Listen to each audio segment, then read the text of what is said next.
To this brand new carved gemstone and white topaz domed ring. Each one of these is a massive carved domed gemstone with almost like this beautiful wave-like texture. We have three choices for you. Black onyx in the center. And if you know and love Rarities, you instantly recognize that fabulous Labradorite. Look at how dreamy and blue and gorgeous and flashy that is. But not to be outdone, that rock crystal is calling my name. Lots of fresh cuts, fancy cuts, unusual stones. And I love what you did with that ring, Carol. Thank you so much. Okay, so this is an Art Deco inspired ring. My favorite jeweler in the whole world is an American jeweler, no longer alive. His business started in 1948. His name is David Webb. When I talk to you about me obsessing, there's not that much jewelry design out there that I covet every single piece. So this one was greatly inspired by Mr. Webb. Here are some of the fantastic things about it. One, you can see all of the hand carving work. So this is a dome. It's a beautiful dome. David Webb called this Manhattan minimalism. It is Art Deco. And what makes it Art Deco? You have the sculptural lines, you have the hand carving, you have the contrast of the gemstones with that gorgeous white topaz. Now, the white topaz, here's what's so beautiful, and here's what gives this cool modern look, but also a vintage. Okay, so the white topaz is what we call rose cut. Rose cut diamonds were very, very popular during the Art Deco period. And the way that you know this is a rose cut is because a rose cut is like a budding rose. So do you see the way that the topaz actually is budding? It sticks up, it is domed on top. We never see something three-dimensional. You can see it right here. It looks like a little baby budding rose. It's got so much faceting in it that it has this incredible glow and glisten and starburst, but it's soft. It's not the intense sparkle. The softness of this gemstone, this rose cut, is what gives it that incredible Art Deco vintage appeal. I want to go into the gold. When we talk about a super substantial ring, when we talk about precious metals, when we talk about golds being almost $2,700 an ounce today, this is 22 karat gold. Nobody owns 22 karat gold.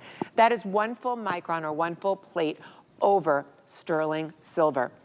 The amount of gold in this ring is unreal. The amount of workmanship. Think about how that gemstone, so you have your black onyx, which gives you that spectator look. I couldn't choose which one I wanted to put on today. I kept putting one on each finger. They're all so cool. I would say they each kind of have a different personality to them. Okay, so where do you go? Like, where does the Sarah Anderson heart go?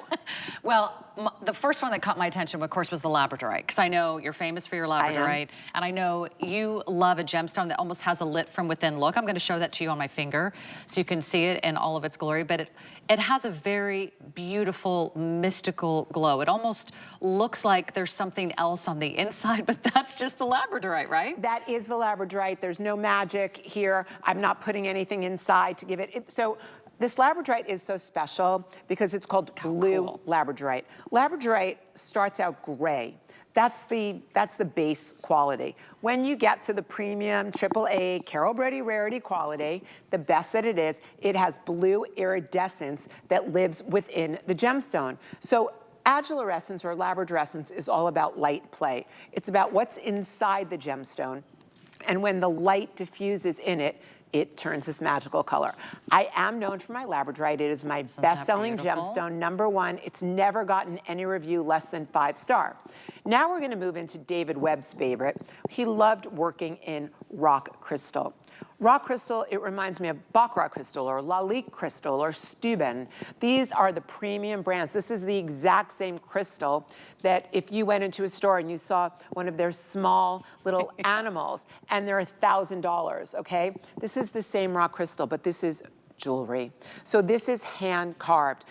In order to be able to dome that carving so that it goes on the 22 karat gold base, in order to do that, the workmen have to have perfect symmetry, perfect cutting. In order to have all of those lines be perfectly aligned, This is workmanship and craftsmanship that can't be done by machine. It has to all be done by hand.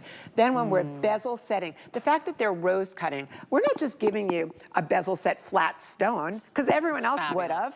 It's rose cut. It is budding. It's literally budding from the ring. And by the way, this is called my Amalfi Glow ring. It almost looks like ice or snow, that fabulous crystal. So if you like something that just really shines, that just glows, I think you're gonna love that. And then for those of you that just love the drama, the decadence of one single piece of hand-carved onyx. This is not pieces, this is not a mosaic, this is not something that's been spliced and diced together. It is one giant carving that's massive. It is a massive, I was trying to say, it's 24 by 19 millimeters. That is ginormous. The ring itself is incredibly graceful though. The soft curve of the ring makes the hand look more graceful. While it is a bold piece, imagine it's going to elongate the finger. It is going to be an attention grabber. It is going to make, because of the glow of each one of these rings, you've got that rose cut, you have the antiquity, you have the hand carving. Each one of these rings has a different play of light that's going on inside of it. When you talk about a bold ring that's also graceful, that's also sophisticated, that's also feminine, that's also timeless, that's also Such heirloom. a beautiful ring. I mean, if you went and you got a vintage ring like this from David Webb, again, like my Beyond Ever, they're about $22,000. And when you think these are the same gemstone carvings, this is solid gold. His is 18, mine is 22. The higher gold count plated over the sterling silver. Our gold is nickel free. In terms of comfort, I mean, you see Victoria staring at her hand. Victoria, are you blown away? Look at that Labradorite. I mean, you can see it from across the room. Okay, you who's might be not able to getting see that? Labradorite from outer space. It has the flash, it has the labradorescence. You know, this is actually very difficult to do. It's difficult enough to carve and cut Labradorite. Exactly. So you can maximize that fabulous labradorescence. That's that special property that Labradorite is known for. But it's even harder to try to cut it on a dome shape and then add the texture in it, and then add that wave-like material look to it. It's just flowing. It's graceful, it's beautiful, but it is so very comfortable. So as we go into our final moment, I want you to know this is something that once you put it on, now it's got the size, it's got the presence, but it does not flip or spin. Exactly right. This is the beauty of Carol Brody's designs. They are fully finished in the under gallery. They taper in the back, so they fit beautifully, and then once you put them on, you kind of forget you're wearing them. So they will look beautiful from every single angle. The most popular, I can't wait to find out, what are you guys loving the most from home? Go ahead and place your vote by placing your order, because you know her pieces are so very limited. A lot of them launch, and then sometimes we never get a chance to air them again. So a really couture look to add to any collection. I think you're gonna be thrilled with that ring. Is it the Labradorite and a combination of the Labradorite, I believe, and the rock crystal in the lead? Okay, so we're gonna get that out to you. By the way, today's the day with 5 flex pay on all of our jewelry. You might wanna, you know, go ahead and pick up a custom